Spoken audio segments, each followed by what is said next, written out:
Hi, I'm Dave, And I'm Tyler. and this This is is the the Capcom Capcom Show. Show. Hey, how much does it cost to turn a Trump supporter into a socialist? I don't know how much. $1,000.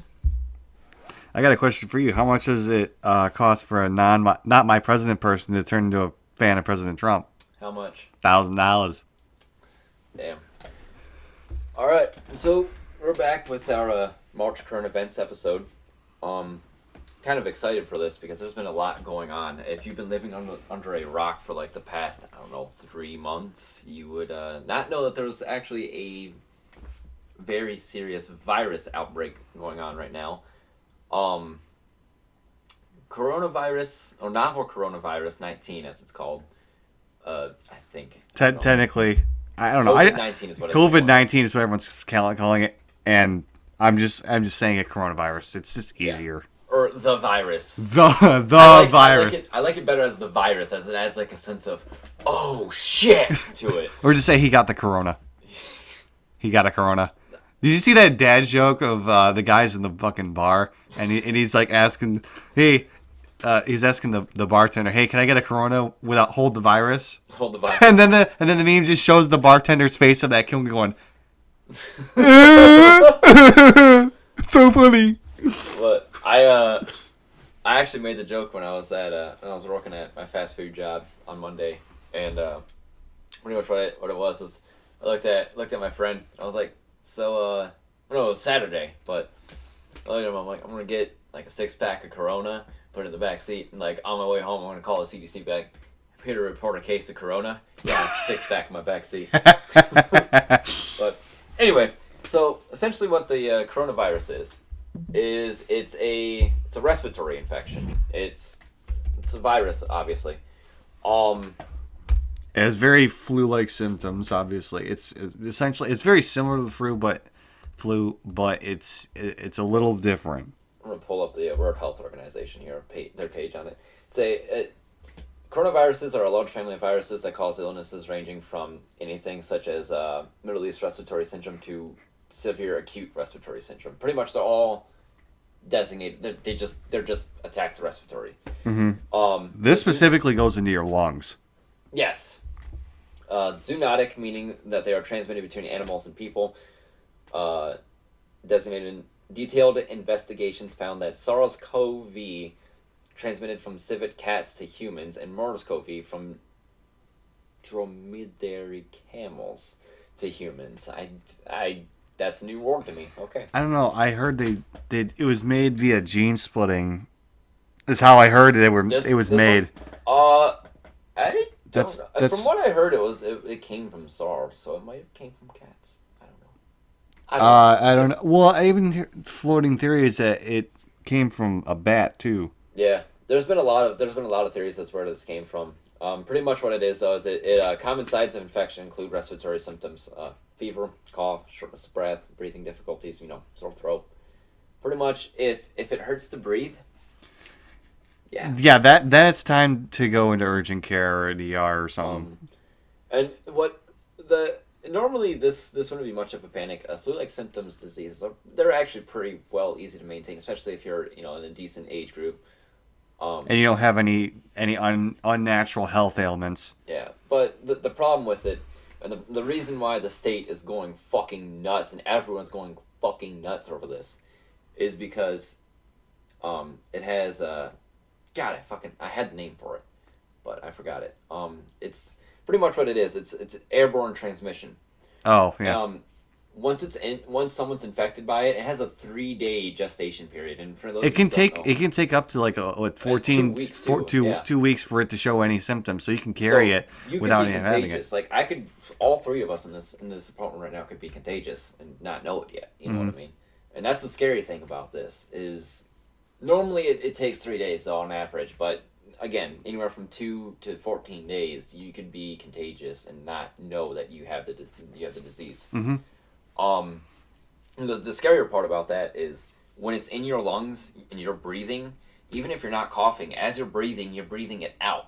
Yep. And anyone in a 6-foot radius of you, if they somehow manage to breathe in the same air that you breathe out, You can get they it. get it. They get it.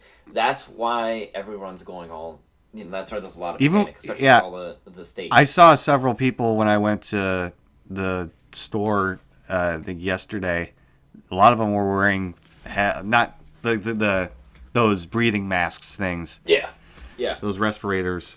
Um, there's been and of course with any great crisis, I guess. And I'm using crisis very loosely here and very well actually probably more serious as usual because the thing I'm about ready to compare it to is not a crisis in comparison to this. A lot of times, especially in Michigan during the winter time, what you'd expect being in Michigan, knowing that the winters are shit up here, you would expect people to be like, "Oh, there's a snowstorm coming. Well, I better plan ahead of time." No, literally the day before the snowstorm hits, even up to the last fucking hour before the snow starts falling, people are out buying everything like fucking madmen, and it's not even organized chaos. It's just pure chaos. And like I walked into the local Meijer Sunday night before I went into my factory job. And I'm like, I live in this rich right neighborhood because I can fucking tell you. As soon as I walked in, I look over, I see the grocery because I walked in the grocery side. Yep. Right where the fucking kale is, it's not there anymore. It's fucking all gone. I'm like, all these motherfuckers buying kale. Dude, seriously, I was looking all over for fucking bananas. Yeah. And I couldn't find any, and although I went to one of those, it's kind of like Sam's Club, but it's Like a wholesale It's a place. wholesale place. They didn't have any bananas, but they had plantains, or plantains, or whatever they're freaking called. Yeah. And so Yeah. it's basically a very similar version. But I'm just like, it's freaking bananas, and I can't find any. Alrighty then. A lot of the problems that are coming up, especially with that whole girl, is toilet paper. Yeah, really. I don't understand why. Did you see you saw the video? Doesn't even cause the shits, by the way. It's all respiratory infections, and I think it's because people say flu-like symptoms and they immediately think, "Oh shit, my brain's out." I don't understand it. You don't need that much fucking toilet paper. No. If you have to buy like 3 packs of toilet paper for 1 month staying period, my friend, you need a doctor. You need a urologist because you have some bad things happening. Your bladder is not good. Of course, and a lot of times, and there was actually a case, and I'm going to open up a new tab right here for this. And I don't know, because I don't know if I don't think I told you about this. I imagine you heard about it. Price gouging. Yeah. And the whole thing about it is, what it is there was a man, I believe it was in Kentucky, who bought 17,000 of hand sanitizer bottles. I found it's an NY Times article. He has 17,700 bottles of hand sanitizer. And this pissed off so many people because this is obviously price gouging. Like, this man went out, bought it wholesale, and it wasn't like he was planning on donating it because, anyone could fucking, go out, buy like 1 pack and donate it, There's no individual who do that. This is enough to, I hate fucking saying this. When you see a drug dealer who has like 2 pounds of like whatever kind of product, he's not going to fucking use that all himself. He's selling it. Of course. It's the same thing with this. He ain't going to use all that. He's definitely not donating it. That is a lot of product to be having. Mm-hmm. He's selling it, and he's probably going to sell it at a fucking absorbent price. Even on Facebook with TP, I've seen $25 a roll trying to get money. Yeah, really. It's definitely a problem. It's definitely a problem. The thing with the price gouging, like in this case, the guy, I don't know when exactly he bought it. Does it say? What was the price he actually bought it at? I know it was March 1st. They went out driving around Tennessee. It was Tennessee, Chattanooga. They went to Dollar Tree, a Walmart, a Staples, and a Home Depot. At each store, they cleaned out all the shelves. They just bought all the fucking bottles that they could find. So basically, they stocked up for a while. Yeah. This wasn't at a one-time thing. Yeah. Over the next 3 days, Noah Colvin took a 1,300-mile road trip across Tennessee and into Kentucky, filling a U-Haul truck with thousands of bottles of hand sanitizer and thousands of packs of antibacterial wipes, mostly from mostly from little hole-in-the-wall dollar stores in the backwoods, his brother said. The major metro areas were already cleaned out. So he was going to places that were pretty much remote, that wouldn't have a lot of people to, Yeah, like dollar stores and stuff like that. and he was pretty much inflating their demand for that product. So that's fun. The whole problem that I know myself I have with price gouging is, first off, again, I fucking hate currency, so I don't think price That's is justified. I really think that's just the beef here. Is it's all about the currency aspect. And then you take it excuse me. You take it, and you have a certain issue where you'll go out, you'll buy this thing, and you know it's scarce. So instead of donating it, you're like, fuck it, I'm gonna make a profit off this. People need this, Not TP, you have bidets, which, by the way, if you haven't gotten a bidet, Well, the other thing too is that if the coronavirus is airborne and respiratory, yeah, you can't clean the fucking air. I mean, if you got Lysol disinfectant spray, you Yeah. can spray all around you, but that's only going to do so much. Well, Unless you're around the person. yeah. The only way you're going to escape it is by quarantining yourself. So Yeah, that's the thing. So hand sanitizer, yeah, it kills some germs, but that's not going to. It's not a very good method of even trying to prevent it. And then you got like people like myself, like I have eczema, and there is a such thing as over moisturizing. Like my skin usually dries out pretty easily, so I usually I keep lotions around and whatnot. Dude, it's been hell. Like when I'm at work on my fast food job, like every fucking 10 minutes I'm washing my hands, dude. They dry as shit. They get dry as shit, and I was happy because now that the warmer temperatures are coming back, 50s and 60s, I'm like, sweet, my skin won't decide to be like, oh, is it time to bleed? Yeah, time to crack. Yeah, fuck that now. I have to wash my hands all the time. So yeah, no, they're bleeding 24/7 again. So that's great. I love it too because it makes me feel like I'm more open to get it now because it's a direct path in the bloodstream. Yeah. So there's a whole bunch of that. I'm getting it on my face now, so now I'm instinctively touching my face even though I'm not fucking supposed to. I think the average person, they touches their face within like 5 five times every 2 minutes. Yeah. It's like, it's just, it's insane what people go through. Like, they know that there's an actual crisis going on. They know that these people need these. And there's infant formula, for fucking Christ's sakes, was one of the things that they started price gouging, which, by the way, I'm a proponent for stealing infant. I shouldn't say stealing. Stealing implies illegality to it, which... You can't technically say that. Yeah, you can't say that, but there is already price gouging going on in the infant formula market with Nestle, and there's a whole bunch of ethical shit wrong with what's going on with baby formula. But the fact that you're going to fucking go out, buy up all of it, and then price gouge it again for your profit, like fucking buy two $50 each, mind you, bottles of infant formula and sell them at $100 each to make double the amount that you spent, makes fucking no sense to me. They have a Nerf gun in this image. I'm sorry, I just got distracted. I want to close that now. I just seen Nerf. I was like, ooh. I know. Essentially, the stance again, from all left anarchists that I've seen, is they're all against price gouging. Essentially. Well, yeah, because and I mean, technically, what this man did was. He didn't exploit anyone. He didn't exploit anyone immediately. But the issue is that he was exploiting a national crisis, and he was exploiting a scarcity that was not for once being artificially generated. It was genuine. It was a scarcity that was around because people didn't expect it to happen because of manufactured scarcity. And the issue with that is he robbed so many people of getting this because he wanted to make a profit. He's seen a profit motive, and he's like, I'm gonna get that. See, here's the thing. I'm against doing that as an individual person.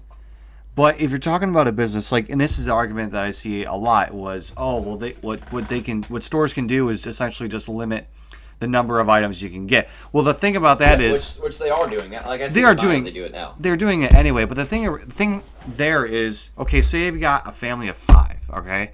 Yeah. If you got people in the family that are even above 10 years old, guess what? You can all split up and buy the amount individually. Yeah. And you can do that multiple times at different stores. And I've Yeah. seen families do that. Yeah. And so that's not really, you can still, it's a little bit more of an inconvenience, but they can still get the same amount.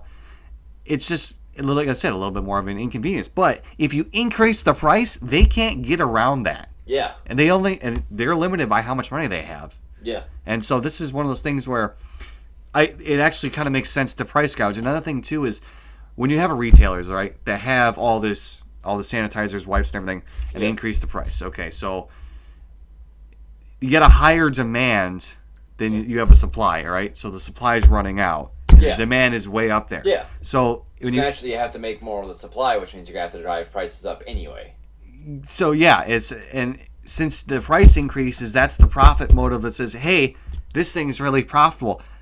Let's make more of it. And that's essentially the problem with the war on drugs. Yes. Yes. But aside from that, I don't want to get sidetracked. I'm sorry. We both agree this guy's a piece of shit. Oh fuck yeah, he is a total Because piece of that's shit. totally unnecessary. But I don't think, like I said, in terms of big retailers though, it makes sense to increase prices. Oh yeah, no, like I get that, and I understand that. That's just to myself. That's can't fucking speak today. I'm sorry, everyone. My brain's on short circuit right now. Symptomatic is the word I'm looking for. It's symptomatic of capitalism. It's supply and demand will drive prices up. There's a manufactured scarcity that they can make as much as they need for it, but they don't want to because they need that demand to drive prices up anyway. And whether if I know if that to be true or not, I don't, because I'm not involved with the decision making in that process. The thing is, yeah, the more supply you have, the lower the price is gonna get. Well, that's one of the things that are like for the price gougers of the individuals that are doing it, because them buying that sends the message that it's a high demand. Doesn't necessarily say that one person's buying this. It just says a lot of people are buying this. So, well, it's at that point your market's skewed because now you're making all this product for one dude to come by and buy, statistically, instead of all these other people. But he can only buy so much by himself, and that's the thing. I mean, he doesn't have the same ability to buy as much product as a retailer does. Right, and aside from that, whether if you're your anarchist standpoint, if it whatever your stance is on price gouging, I think the bigger part about this was the fact that the state probably saved this man's life. In this case, yeah, he actually did because he had a whole fucking angry mob about him. People were fucking furious about this. I literally watched as they doxed him and found out where he lived and everything. He took a photo like a dumbass of all of his stuff behind him, and they were able to trace it back to the same fucking warehouse and the same storage unit where he was storing everything at. Mm-hmm. And sure enough, everything was right. Now, here's the thing. The government was pissed off because he had intent to distribute. And he got out of it because he said he wanted to donate it to charity. And that's what happened. He already paid his tax on it. What he was going to do was he was going to sell it to people at an upcharge. Now, the government didn't care about that. Business is business. What they cared about was their money. Oh, I mean, they did care about it because they would prefer, if he's got that much product, to tax it. Mm-hmm. That's what they want. I know you probably end up agreeing with me on that because that's what they do. Mm-hmm. They're like, hey, we're taxing this, and essentially, they wanted to get the tax twice off that, and that's why they essentially saved his life because they just had him donate it. Now, I'm not saying that the dude's going to walk free. I can guarantee you, there's probably some people out there who hold grudges over the stupidest shit. But I'm not going to blame a whole bunch of people for holding a grudge on that guy. No, fuck no. But moving away from price gouging, as it's here or there.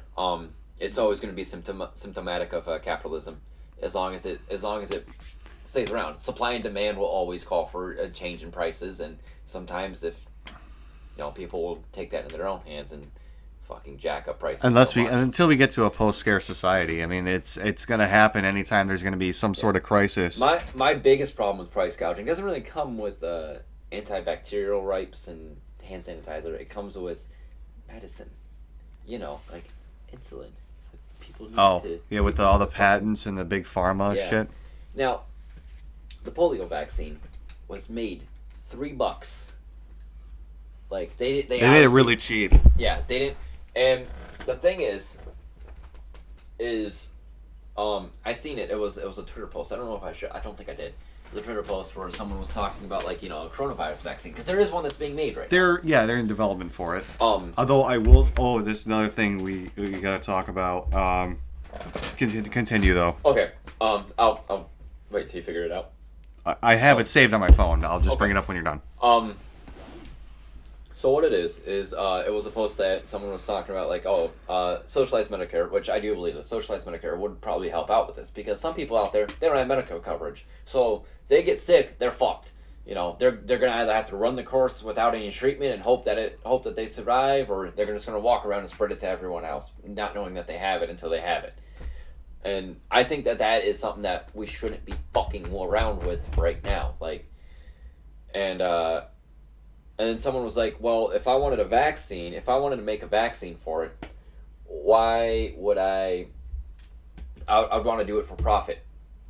Like, why would you do that? You know that people are out there getting sick, getting infected, because there's no vaccine for it. Because there's not a lot of preventative measures for this. Because this is a relatively new strain. This is a brand new strain. Brand new strain, brand new plague kind of thing.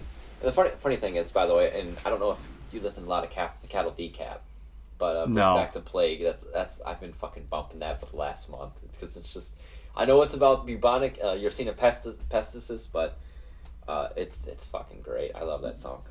Anyway, but essentially, it's just there's a whole lot of things going on about it where it's like, if profit motive is behind making something that is going to help out millions, possibly even billions of people, and you want to be like, well, where's my money?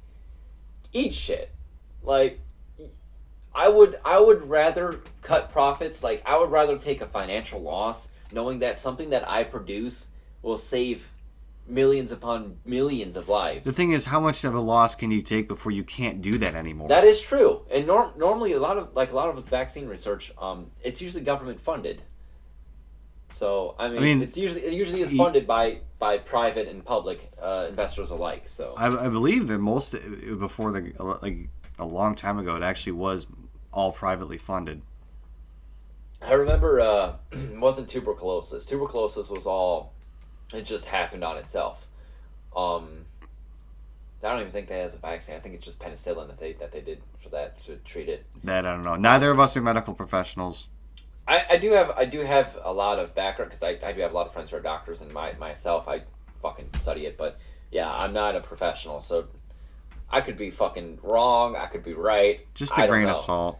Just a grain of salt, pretty much. I'm just a dude who makes plastic parts for a living. Let's be honest here. I sit behind a computer all day. Make stuff that's out of plastic. We're both plastic people, okay? Live with it.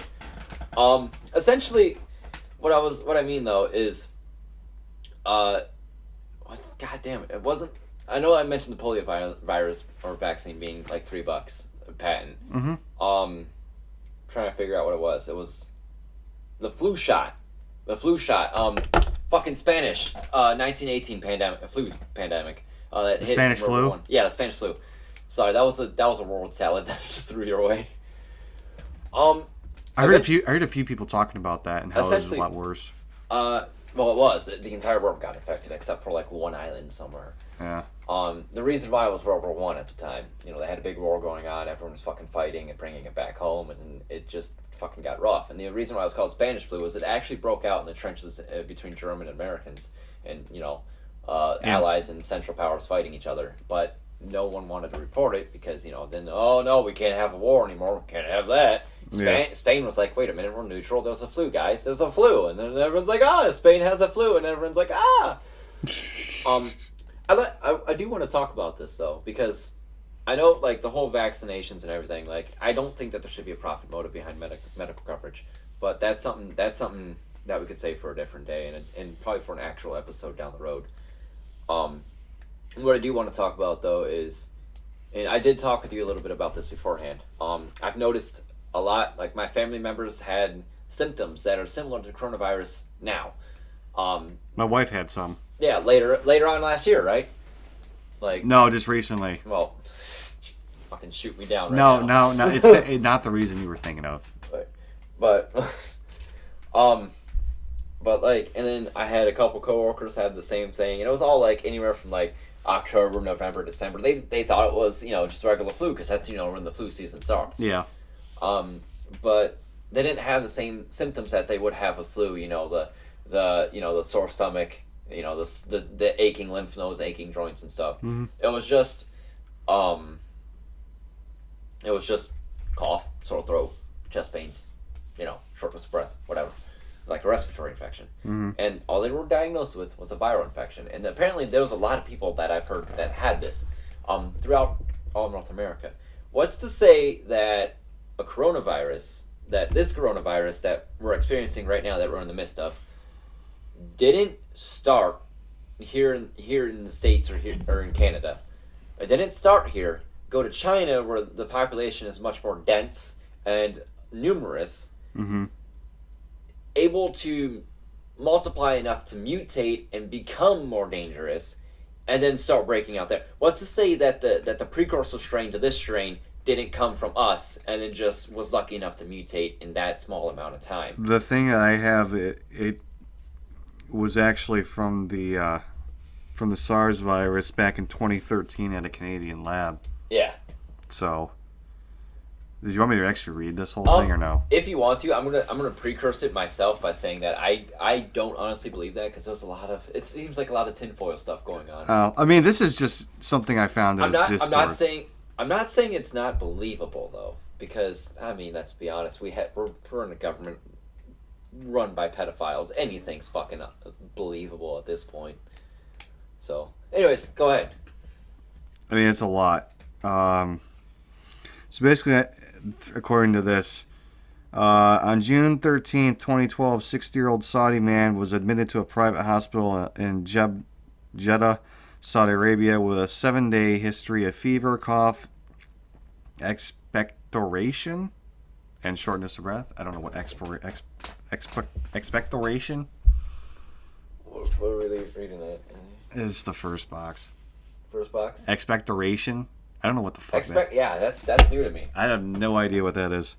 And then shortness of breath. Fire up the old He had no history of cardiopulmonary or renal disease, was receiving no long-term medications, and did not smoke. So that was June 13th. Okay. Real quick, expectoration is I just looked it up real quick. The action of expectorating, or careful with the vein of heart here. Ejecting phlegm or mucus from the throat or lungs by coughing, hawking, or spitting. Oh, that's what my wife does when she's sick.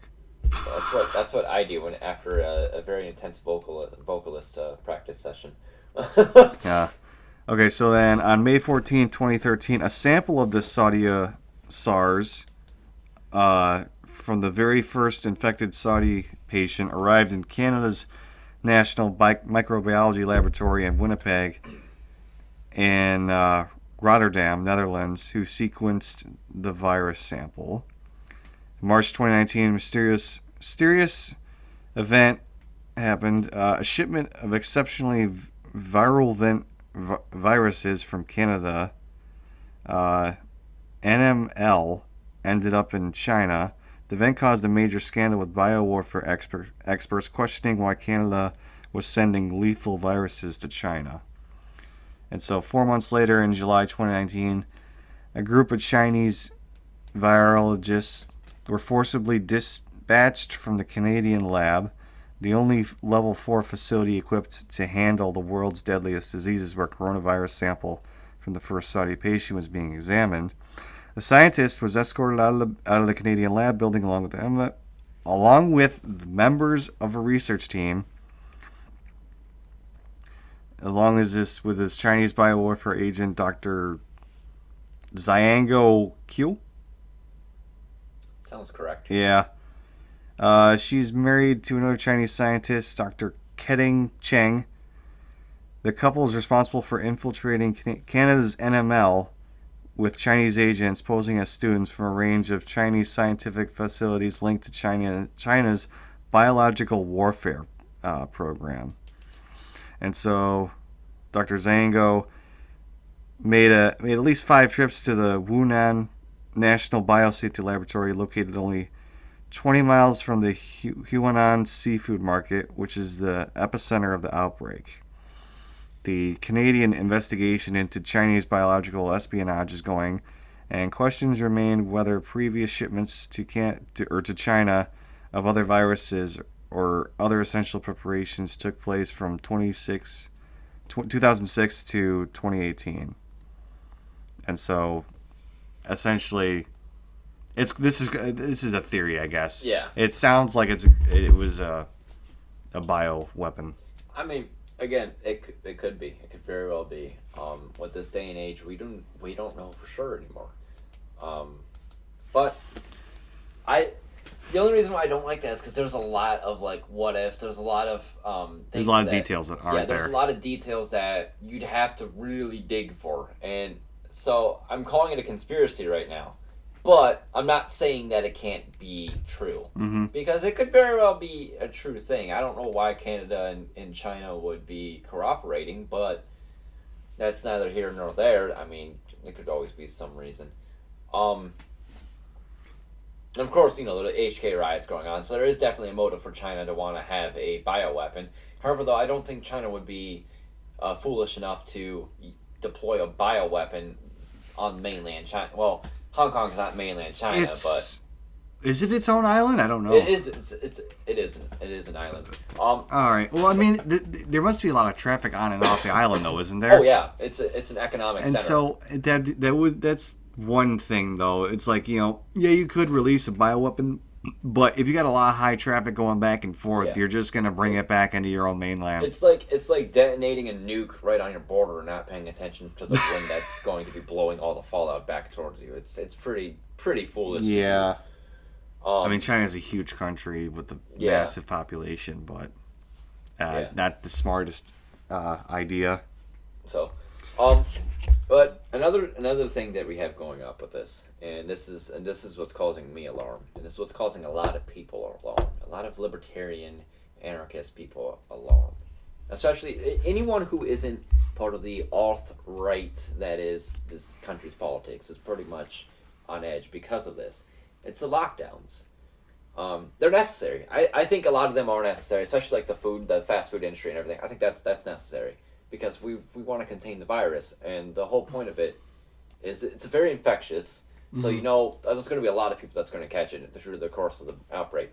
I think what their intention is to slow it down as much as they can until either A, getting a vaccine, or B, getting the infrastructure ready and necessary enough to be able to withstand the amount of people that are going to get sick from it. Mm-hmm. And honestly, I think it's the vaccine that they're mostly waiting on. Probably.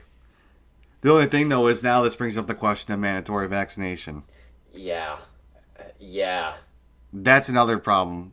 And I don't know how... Which, I will say, ironically, because I've been kind of chuckling at this, I have not heard a fucking peep out of most of the anti-vax crowd ever since this started happening. Like, really? I have not heard a peep about it. I've seen several people that I know are anti-vaxxers. At least they're making arguments against forced vaccination. Yeah.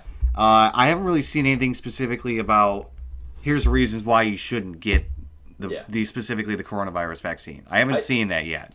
I will definitely say, I myself, I'm already going to get it because fuck that. Fuck being sick. I hate being sick. I can't fucking deal with it. My whole problem with the anti-vax crowd is their math is off a lot of times. No, stop trying to restart.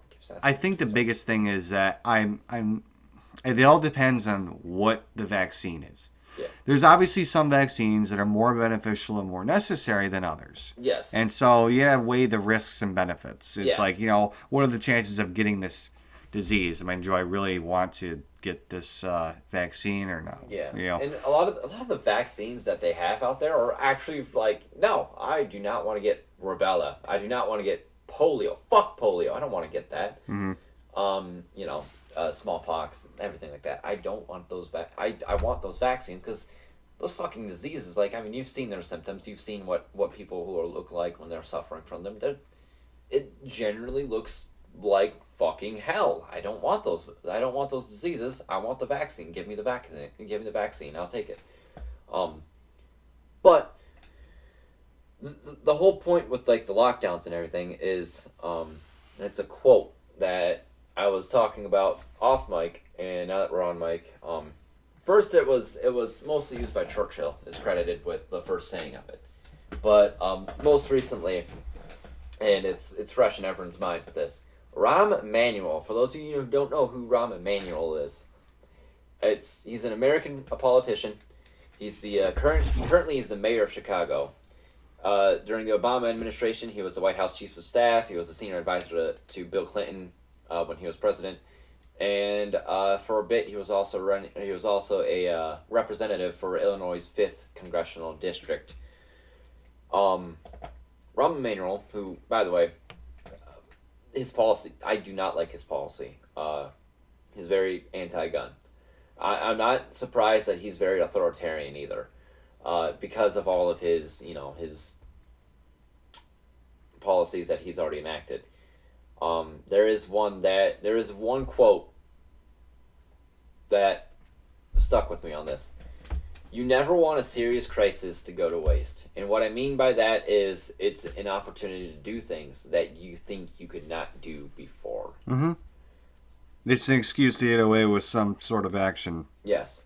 Now, and I remember also off mic that we were talking about, I was doing some research for the main episode that we're going to be recording after this, was that Abraham Lincoln, for instance, was, for more or less, used slavery as a political opinion. He used that, and it was a war strategy move. And it was a war strategy move, yeah. And everything with the Civil War that the Union did, other than winning, I do not like. I'm glad the Confederate lost, because I'm fucking Union, you know. But this is that's the whole thing that Lysander Spooner wrote about, and how because of the South not being able to secede, that the U.S. Constitution is fucking trash. Yeah. Have you read Spooner? I'm just curious. I've skimmed a couple of his excerpts, but I haven't really. Though I'm not really much of a reader. I will say I'm not either, but I mean I haven't read the whole thing, but at least I read the first half. He's a very good writer. I will say he gets his point across very well. It's just sometimes his language is kind of hard to keep up with, you know. I'm sorry. I'm kind of chuckling here because I glanced at my screen and I seen one of the other quotes that Rahm Emanuel has been quoted with, and it's just, Republicans can go fuck themselves. And I'm like, you know what? Right on, bud. Right on. But essentially, what happened with Lincoln was it was martial law at one point. He was using the crisis to, put in martial law, and of course, it was a civil war outside, so yeah, you could understand that, but there's no war here. There's no war going on. Some people are actually saying this might be a good way that we can prevent war right now is by being fucking sick. Yeah. The thing is, though, I have a friend out in Sacramento, and she told me that, I want to say it was like a couple days ago, that they are now in full lockdown. Pretty much. Full lockdown meaning what? She wasn't clear, but I'm pretty sure she meant level 5 quarantine. For those of you who don't know what level 5 quarantine is, it's pretty much martial law. That's pretty much what it is. So you got people like running around neighborhoods, and if they see anyone, they're gonna fucking force you back to your home. It's like, hey, it's illegal to go outside, but we're not going to arrest you. We're going to escort you back or to wherever you need to be. It's pretty much a blatant fucking slap in the face of individual freedoms and basic human rights. Mm-hmm. And I had a friend out in Minnesota saying the same thing. In fact, actually, about 3.5 hours from now, it'll be midnight. And that means that Canada will be formally closing their borders to the United States. Yep. Now, the funny thing about that is that's only the crossings. Doesn't mean you can't get into Canada. Just means don't get caught. Kind of like the whole thing with the southern border. It's only don't illegal. Get caught. It's only illegal if you get caught. So, we actually, I was joking around, but we actually had a plan. One of my Canadian friends actually tried to get us to jump the border, and I was like, kind of can't. Wow. Like, I could go for a swim and get lost, but that's about it. I'm like, they're gonna fucking catch me. Do you still want to keep going on the virus? Yeah, for a little bit at least. Okay. Because, but the whole thing about lockdowns, though, is there's been a lot of people going around. There's now buying guns, and from what I understand, and I think you told me this. Yeah, you did. A lot of them are actually Chinese Americans for fear of internment camps, similar to what happened in World War II with the Japanese. Right. Which, I mean, it makes sense. I mean, because I have seen a few posts about blatantly racist. Chinese yeah, virus, the Chinese which is, fucking. I seen someone, and they put up a good comparison because they're like, so you're gonna call it the Chinese virus. That's like calling HIV the black virus or the African virus or the gay virus. What's the American virus? That's imperialism? Imperialism. Yeah. Colonialism. The American virus is the virus. Yeah. But, essentially what it is though is I'm hearing I find it easy that the United States federal government and even state governments could use this crisis as a way to increase their power upon the individual and upon people. And the thing is, once they get it, they never give it back up once it's over. No. Essentially, there's the metaphor of the frog in the pot. Boiling frogs, water. yes. Yeah. For those of you who are unfamiliar with it, as it's been a while since I've heard it used. Basically, if you try and put frogs in boiling water, they will immediately jump out. So what you do is you put the frogs in water, room temperature, and then you slowly bring it up to a boil. And they don't realize that the temperature change, and they die. They cooked. Yep. Yep. So that's pretty much what happens. Is it's when do you draw that line? And for me, it was 5 miles ago, but no one else wants to fucking step up with me. So yeah. At this point, I'm just kind of chilling out, like, I'm going to wait for someone else to do it because I need solidarity that I don't see. That's the tough part, though, is everything's waiting. That's the whole thing, especially with the left. Everyone's talking shit. You get ACAB, you get, there's all these people, these people are oppressive. So what are you doing about it? Oh, nothing. It's like the same thing I said last episode and the episodes before of armchair socialism, armchair, people who all theory and no praxis. They don't want to fucking do anything about it. They just want to sit in their fucking chairs and just preach. And that's okay if, like, if you physically can't because, you're disabled in some way or some form. That's fine. I know one of my friends that I associate with, who's actually the leader of one of the parties that I follow most of the time. He is autistic. He has dysautonomia. It's pretty much like fibromyalgia, except on steroids. It's even worse? Oh, dude, he is in pain 24/7. Like, ouch. I don't blame him. He still goes out and actually physically organizes, though.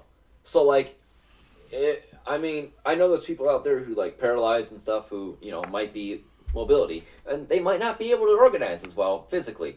They can still organize online, and yeah, in that case, I get it. Preach theory. Cool. Then you get people who are, privileged, able-bodied, who they can full on do it, but they can won't. full on fucking go out there and organize. They can go out, protest in the streets, throw Molotovs like a fucking champ. I don't care. They don't. And if you call them out on it, they throw a fit. And it's like, stop telling people to do this because eventually our oppressors are going to start shooting back. Like, it's going to fucking end. Well, someone's going to actually nut up and throw a Molotov, and it's going to hit someone, and now you have bullets flying, and you don't want to be there with that? Like, I understand no one wants to be there in that, because you might get shot. But at the same time, if you're telling people to nut up and fucking go out there and do it yourself, or go out there and do it for them, but when it comes to you being like, oh, well, will you be there with me if I do it? And people are like, nope, fuck you. That's the thing, is it needs to be a group. It needs to be a group effort, yes. And that is essentially another thing that I was talking about last last month, whatever, the last episode, with implementation of it. A revolution is always going to be an authoritarian measure. It's always going to be something of, it's going to be one group of people, one group of people asserting their dominance over another one, or asserting their freedoms over another one. Now, it's the point on how wide is that revolution. Eventually, it can become a complete bipartisan effort, which is pretty much. And what's the goal of revolution is? Because the thing is, the thing is with a lot of the Boojahedins or Boogalooers or whatever you want to call them. Mujahideen. Boojahedins is what I've heard. The thing is that it's more conservative, alt-right type of shit. Yeah. Where it's they just want to overthrow it and bring it back to the Constitution or do something like that. And it's like... What I like about it is people don't understand the Constitution. I have no problem with the Constitution these days. In theory, at least. In theory, I think it's a great idea because it's a voluntary agreement and it's a living document that changes over time. As we've seen, it's a living document that changes over time. We have two amendments set up around the same fucking issue of prohibition. So the thing is, it's not supposed to be. Yeah, it's not supposed to be, but it is, and that's what I like about it. Our founding fathers were a bunch of fucking racists. We've already agreed on that. Mm-hmm. Now, whether or not their praxis was in the right place, I don't care. They were all slave owners for the most part. You know, only white property owning men can vote. That means that only white property owning men are the only ones that have a voice in society. And the 3/5 compromise and all that shit, where the more slaves you are, technically the more votes you got. I think the living document issue, especially the whole after the civil rights movements, especially the women's suffrage, because that was like one of the last major parts of voting rights. Yeah. After that, then we can consider the Constitution to be generally a good idea. But I think people who are like, we need to bring it back to the olden days, like back to the founding fathers. Yeah, no, those people are actively just terrible people. I mean, I understand that part, but that they don't mean it in that way. To be honest, I do. They don't mean let's bring it back to fucking slavery. They don't I mean hope it. not. Yeah. Yeah, I mean, if they are, they're a fucking piece of shit. But the thing is, when they say that, they want to bring it back to essentially. They always say what the founding fathers envisioned, and that's very subjective and nuanced too. Yeah. Because we don't know. Yeah, and that the Boogaloo group is very leaning towards that kind of mentality versus the anarchists, where let's stop fucking setting up a government. And that's the thing against minarchism, like the at least the ANCAP argument against that is okay, we'll bring it back to the Constitution that led to this fucking tyrannical state you hate so much. So wouldn't like it just enable it right back again? Yep, it's like a circular reasoning thing. It's like, all right, so bring it back to the Constitution. All right, and it led to this. And it led to this again. Let's bring it back. Okay. The definition of insanity is trying the same thing without changing anything and expecting to get different results. Yep. Okay, so do you want to go back to the lockdown shit? Yeah. Okay. Sorry, we got sidetracked. I do have. Well, we still need to go over the EARN Act, and then I have a little something I want to share. So anyway, with the lockdowns, and I'm glad you brought up the EARN Act because I'm going to try and segue into this. The lockdowns now, they're coming in. And they're saying that it's for our good. Now, here or there, it might be, it might not be. I don't trust the government enough as it is already. And honestly, I'm being stupid right now because I'm not stocking up on ammo. And for myself, I feel like I'm kind of running low. But that's beside the point. The point is the reason why I brought up the Rahm Emanuel quote is right now in Congress. If you're American listening to this, for once, I do advise you to get involved in your government. I want you to call your congressmen, congresswomen, congresspeople. Tell them that you don't want this. It's called the Earn It Act. And what it is... You can earn this dick. That was bad. I know. That was bad. You made a choice and that was bad anyway. but anyways, okay. So what the Earn It Act is, and I'm reading this right from the Congress.gov website right now. It's to establish a national commission on online child sexual exploitation prevention and for other purposes. Now, that sounds like a great idea. I have one problem with this though. Ever since Epstein and his little black book, we now know and we have verifiable proof that our government has a pedophile ring running in it. Why are we allowing people who we have reason to believe can gain from child exploitation, making a law or making a bill that allows us, and it allows them mostly, to see our messages? And this is like I use end-to-end encryption, like Discord, Signal, whatever. Doesn't work anymore. It's a ban on all end-to-end encryption. Yes, it's not verbatim, but that's what it's going for. It's doing all the circumventing like they usually do with gun laws. And the reason why I bring up gun laws is because one of the people in this, I read off the name of sponsors, and I'm going to read them off to you guys. First off, Lindsey Graham, who is the majority leader for House right now. He's the one sponsoring this. I don't know if he's actually the majority leader. I think Schumer's the majority leader. I know he's a big name in the GOP right now. Mm-hmm. Blumenthal, who is a Democrat. Kramer, who I think is a Republican. I do not know. Most of these, if I call him out, I call him out. Feinstein. That was one of the names that stuck out to me. Those of you who don't know, Feinstein is a Californian representative. She's a Democrat, and she's most notably known for very draconian gun laws. Just terrible. Most of the California compliant gun laws that you see out there come from the mind of Feinstein. She needs to be removed. There's no id pull about it. She's not good for the people. She's a Democrat conservative. She's not a liberal in the slightest. She doesn't care about you. She doesn't care about the individual. She cares about her pocketbooks, and she cares about what she wants to give her more power. And that's what most of the people on this list. Hawley, Jones, Casey, Whitehouse, I believe Whitehouse is also a Democrat, Durbin, and Ernst. All these people are introducing this bill. I'm not calling any of them pedophiles, because I don't know that. As far as I know, none of their names pop up in the Black Book. Yeah. But what it is, and you can go on, you can Google it, look it up, Bing it. I don't know if you guys use Bing. I don't discriminate, but if you use Bing, if you use Bing, I'm sorry.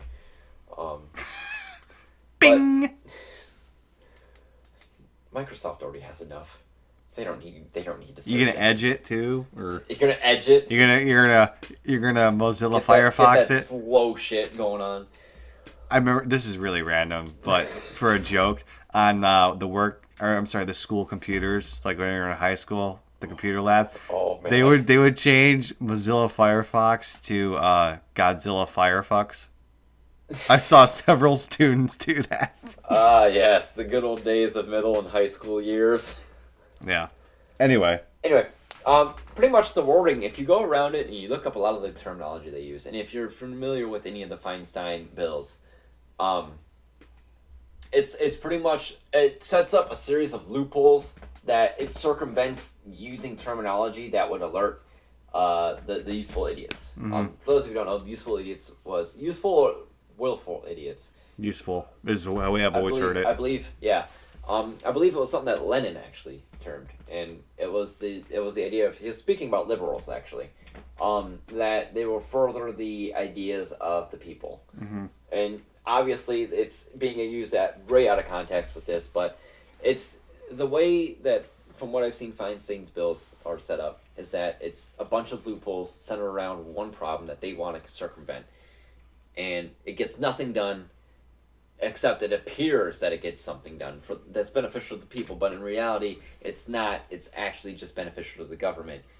Pretty much what this is if you use Discord to organize, if you use Signal, what was it? Keybase. Keybase, yes. If you use all those encryption softwares, everything, doesn't fucking matter anymore. They're gonna know what you're talking about if this passes. It's called the Earn It Act. For those of you who forgot, or if I didn't mention it. This is one of those cases where I guess you can really tell your congressman to fuck off. Yeah. If you haven't done your taxes yet, smack a fucking post-it note on that thing when you ship it in. Yeah. Like, fuck you, repeal ordinance. Don't pass it. Don't pass it. Yes, it's not. Right now, it's only been introduced. It needs to pass the Senate, and then it needs to pass the House, and then it goes to Trump. And Trump, if he signs it, oh my gosh, fuck him. I mean, do you think he'll sign it? I don't know. Because it's anti-pedophile, and his name is in the black book. I would not doubt. I honestly, I'm leaning toward he would probably sign it. He would sign it. Because I can guarantee you all the Republicans are like, you want to sign it? And he's just going to be like, okay, I guess I'm going to sign it. So I will proudly enact this law. All these child pedophile rings are to be reduced thanks to me. Thanks to me. Thanks to me. No, where's Bill Clinton? I found some nice minors down on Pennsylvania Avenue that we can... Where's the new pedophile island? Man, I should not have mentioned Bill Clinton's name there. If I die, I am not suicidal. Oh my god. Clinton, if you're listening, fuck off. David's also not suicidal, by the way, guys. No, I did not kill myself. I will never end up killing myself. Even though there is proof of me in the past attempting, I'm not doing that anymore. No. I don't do that anymore. Big fat no.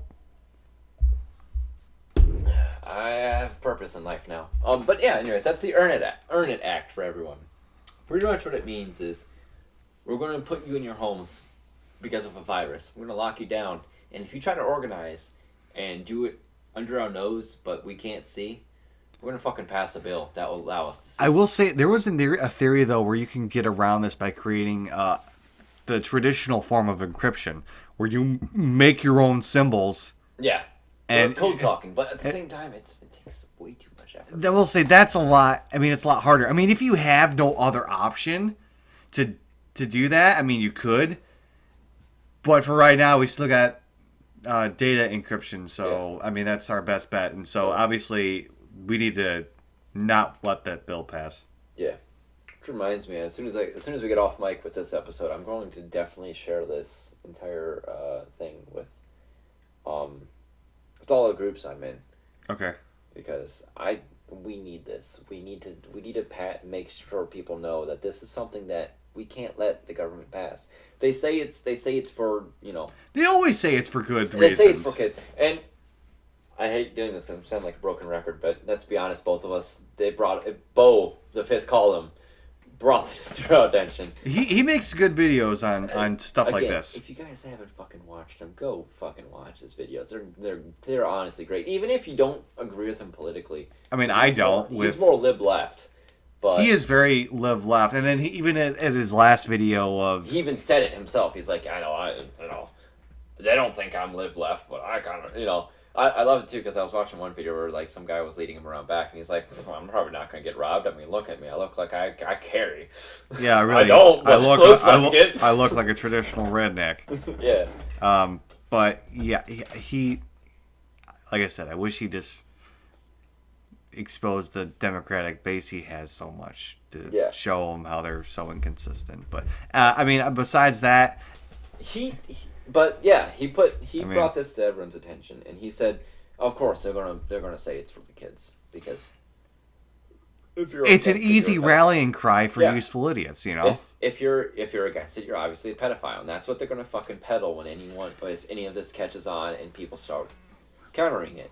You're a pedophile. That's going to be what it is. But you got to understand, the government is also a ring. A fucking pedophile ring. So why the fuck are we allowing pedophiles to There's also a lot watch pedophiles? Yeah, there's also... Yeah, literally, this is like letting a child molester run a daycare. Exactly. I mean, that's also stupid. And then there's theories about, too, how CPS fuels the child trafficking ring. It does.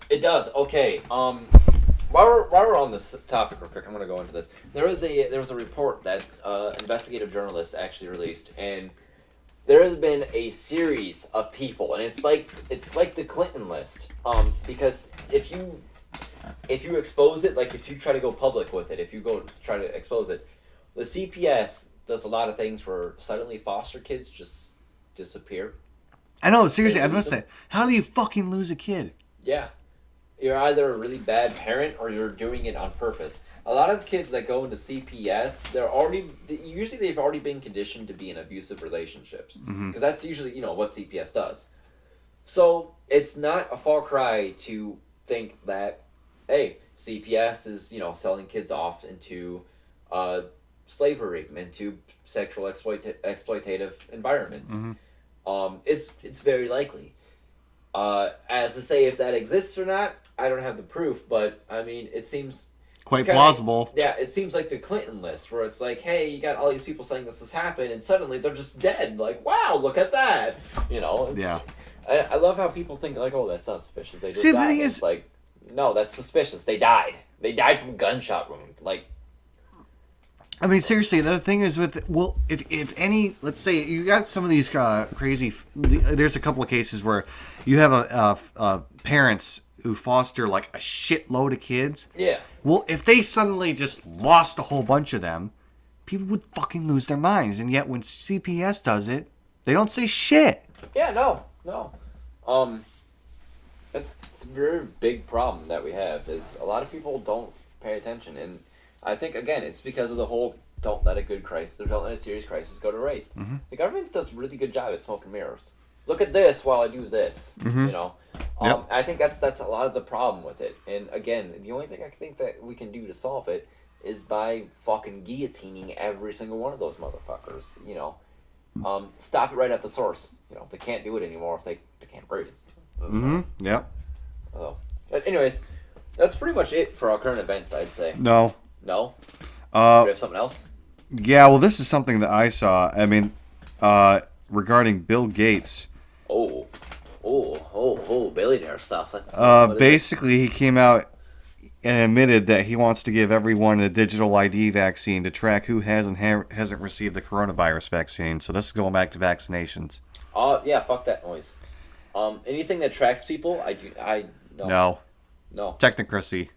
No. Or technocracy or whatever it's called. I don't like the idea. Well, I had a conversation with a friend who we usually talk about, stuff. You'll meet him at my wedding, obviously. He's one of my groomsmen. It's actually, you haven't met him yet.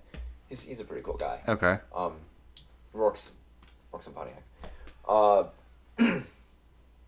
And him and I went back and forth about it. And he said that he thinks that the world's going to end up in an augmented reality here soon. Like, I don't know if you've seen Ready Player One or anything like that. It's like... Is that a movie? Yeah. Well, it's also a book, too. Pretty much what it is with this virus going around and everything, he thinks that because the infrastructure and technology exists out there to, virtual reality, like kind of plug into a virtual world and exist. Sort of like the actual Matrix? Yeah, kind of like that. I don't think it's ever going to be possible. But at the same time, that can obviously be a way to do it. Because, it's fucking Bill Gates, Yeah, and so this is the problem always if you let the government or any government Yes. have the right to inject something into your body, is that they will slip something in there. Eugenics is also another thing. Yeah. About that. Sterilizing agents they could put. Yeah. That's one of my biggest fears about vaccines, honestly. The sterilizing agents. Sterilizing agents, yes. Because one of my biggest dreams is I do want to have kids of my own one day, obviously. And I can fucking do that if I'm sterile, It Yeah. won't be mine, and then I'll be a fucking cock all the time, Yeah. So, but, like, there's a lot of things that go about it. I'm still very pro-vaccination. Like, I think people should be vaccinated. You should be encouraged to vaccinate. Yes. Now, maybe not forced, but as for me, I feel like that's everything that everyone should be doing. Mostly because it's kind of personal for me because being high functioning autistic, a lot of people say that it causes vaccines, which the whole thing with that is it was one paper by one scientist who had no evidence on it, and it was immediately debunked, and everyone says, oh, well, one paper over 1,000 papers, and it's like, this paper I'm going to believe, these papers are wrong. It's like, okay, interesting. And then And it's an ableist aspect of it, because I would rather have an autistic child who is living, and sure, I might have to pay money for medicine and therapy and counseling, but I'd rather have a rather physically healthy child than one who can't fucking walk because he got polio at the age of 5 and is paralyzed from the waist down. You know what I mean? Like, I know what you mean. I think we can both agree that more research is always good, though. yes, more research. Research is always, knowledge is power. Pretty much. That's what I always bring everything down to. One of the YouTubers I watch goes by the name of Filthy Heretic. He did a good video on vaccines. Sounds like such a great name. Filthy Heretic, yeah. Filthy, you fucking filthy heretic. Yeah. Anyway, he did a really good Start video. using that as an insult now. He did a really good video explaining that, and I think he was very fair with the whole vaccine debate. That's my 2 cents. Yeah, but anyways, before we get off topic on the whole vaccines and everything, I think it's a good wrap up right now, right?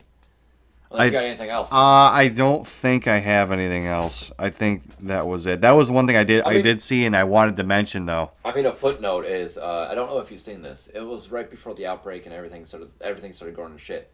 By the way, we're finally at peace in Afghanistan. If you believe it, for 3 days, if you believe it. Yeah, supposedly. Those of you who don't know. No, we're not done. Federal Reserve. What about it? Lowering interest rates to near... Money printer go brrrr.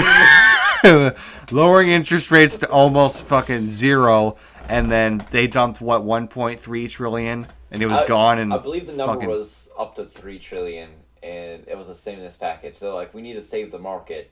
Fucking dumped 3 trillion in there and watched it all disappear within collectively about an hour and a half. Yeah, it was just gone. And so this is the fucking problem with having a state fiat currency, and the Fed. I think this is definitely in your area, because this is what happens when you have a state meddling in capitalist affairs, and this is definitely also in my area too, because this is what happens when you have a state. I mean, it's currency, so yeah, and also I get really irritated when people ask, like, Medicare for all, like, how would we afford that? And, like, the numbers are in the billions. I get it. That's kind of pricey. But here we are dumping 3 trillion into a fucking black void. And, like, oh, how will we afford it? I don't know. Gee, throw another 3 trillion in that fucking coal burner over there. Let's see if it burns any brighter. Yeah. Like, I mean, this is the thing, is that the Fed can just print money endlessly. Yeah. And the more that supply, the devalues the dollar. It's hyperinflation. Yep. And it's going to end up leading the country to ruin. Which dollar's going to collapse eventually. It has to. And when it collapses, the only question is how fast is the collapse going to take? Is the collapse going to be slow and gradual, or is it going to be all of a sudden, boom, and then we got to find something else to work around? I feel this virus might be a catalyst to have that happen. Honestly, it's possible. I think the more, I don't know, 2020 is really shaping up to be a hectic fucking year. Fuck yeah, dude. Oh my god, I can't wait. I just can't wait till the summer so that everything can calm down. It seems like this spring is going to be really fucking chaotic for me. During the wedding, the fucking virus. This is the most important election of our lifetime. They said that in 2016. They said 2016 was a lot more important. They said that in 2020. Well, the funny thing is a lot of people are saying now, and I'm kind of agreeing with them. Now, I had a debate, a little bit of an argument, and it was something about the election. And I mean, we could save this, but I'm going to say it right now. I'm probably going to reiterate myself in the actual episode. Yeah, it's very fastly looking like it's going to be Biden and Trump. Yeah, fuck Biden, dude. And Biden's fucking terrible. I'm surprised his name's not on the black book, and if it is, I'm not surprised. Dude, have you seen how fucking creepy he is with younger kids? He's very oh yeah, he's a straight up pedophile. I don't doubt it. And this did you see when he bitched out that Detroit worker? Yeah. With the AR-14. Someone fucking got on my shit because I said that I came out in his defense. I'm like, yeah. He's like, well, you're not an actual leftist. And I'm like, no, I'm way more fucking leftist than you. Dude's working class. He's in a fucking union and he wants his guns. I'm like, working class, proletariat, in a union, syndicalist, and wants his guns. Wants his fucking guns. Well, I've seen no problems with this, according to Marx. I see no problems with this, according to any leftist theorist, at all. So, and I think the guy it was more or less on the basis of he didn't want white middle class people, and he never specified his position, so he was just getting dragged constantly. And he was like, "Oh, well, this is my thing."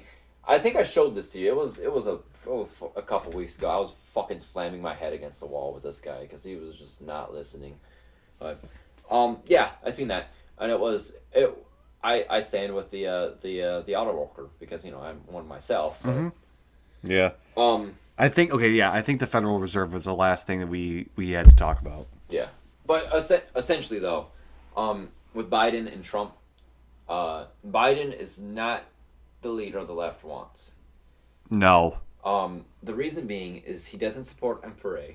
He doesn't support housing. He doesn't support anything left wants. He actually supports restrictions on them. This man is a conservative in all fucking facets except for the name. He might as well just be a Republican. This election, as it's shaping up to be, if Bernie doesn't win the nomination, is going to be a conservative versus a conservative. And the problem with that being is if anyone on the left who is supporting Sanders votes for Biden, you're not a fucking progressive. You're just a liberal who cares about humans more than the next guy. And you need to analyze your political position. Are you conservative who puts money or puts profit motive over basic human rights, or are you someone who actually wants to consider human rights when considering things? I believe to my core, everyone should have every of their basic needs provided for. Mm-hmm. So, Biden doesn't provide that. Now, I have an Australian friend who said he'd rather have Trump for 4 more years because Trump is incompetent as shit than have Biden for 8. And the reason he uses is because you get Biden for 8 years, okay? He's not going to do anything. He's not going to do anything progressive. And then you get another fucking Republican, because that's how it goes. You get Republican for 8 years, Democrat for 8 years, Republican for 8 years, Democrat for 8 years. It never fucking changes. It's the status quo. And the thing about that is now you have 16 years of regressive policies you're looking at if you get Biden. But with Trump, you can take the 4 years and you can fight him again in 2024. And he's going to be incompetent. So, yeah, he's going to do a lot more damage domestically, but foreign, he's not going to go out and fucking start any more wars. He can't fucking do that. He's incompetent. Mm-hmm. He can't. His foreign policy of the United States will be more damaged if Trump has 4 more years than Biden, because Biden's going to ramp up that imperialism back up to fucking 10%, like 100%, Mm-hmm. So, anyways, that's just something that I wanted to cover up. All right. I think that's it for our current events episode, right? I believe so, yeah. So. All right. Well, thank you, and check out our latest episode coming up, episode 4.